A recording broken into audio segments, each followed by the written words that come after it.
Hello guys, this is Puja from Puja's creation. এসে পড়েছি diamond plaza মলে। কেন? কারণ ভ্যালেন্টাইন্স ডে, ভালোবাসার পবিত্র এবং রোম্যান্টিক একটা দিন। লাস্ট উইক ছিল, আমি একটু লেট হয়ে পড়েছি ব্লগটাকে দিতে, বাট ফাইনালি দিয়ে উঠতে পেরেছি। তোমরা দেখছো, আমারই সাথে আছো, আমি কিভাবে এই ভ্যালেন্টাইন্স ডে এর সন্ধ্যেবেলাটা নিজের হাজব্যান্ডের সাথে কাটিয়েছিলাম। কোথায় গেছিলাম? ডায়মন্ড প্লাজায় গেছিলাম। ওপরে ফুড করে একটু কিছু খাওয়া আর একটু আনন্দ। এসে গেছি ডায়মন্ড প্লাজার ফুড করে, এবার সিট খুঁজতে হবে। পেয়ে গেছি সিট, বসে গেছি। কি বুঝতে? আর আজ কিন্তু আমার পিৎজা খাওয়ার মনে আছে, ডমিনোস পিৎজা। পিৎজা খেতেও আমার খুব ভালো লাগে।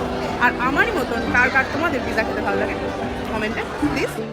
এই ড্রেসটা পরেছি, কমেন্টে এটাও জানিও কেমন লাগছে দেখতে। ওকে, হাজব্যান্ড গেছিল পিৎজা অর্ডার দিতে, আমি বসেছিলাম। দেন ও মাই গড, পিছন থেকে চোখকে চেপে ধরলো আমার, আর হাতে দিল গোলাপ। ও মাই গড, ও মাই গড, আমার গোলাপ ভীষণ ভালো লাগে, আর লটস অফ চকলেট। আর চকলেট আমার খুব প্রিয়। আর একটা গিফট, ভাবতে পারিনি এত সুন্দর করে প্রেজেন্ট করবে। আমি তো পিৎজা খাবো বলে বসেছিলাম, কিন্তু পেয়ে গেলাম চকলেটস। ওয়াও!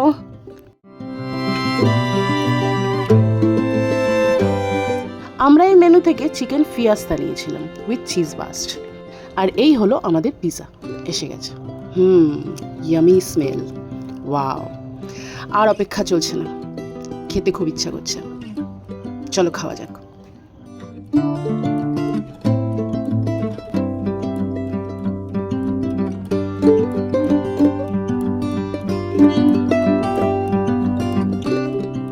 আর খাওয়ার শেষে একটু মিষ্টি মুখ না করলে হয় না, তাই নিয়েছিলাম চকলেট লাভা কেক।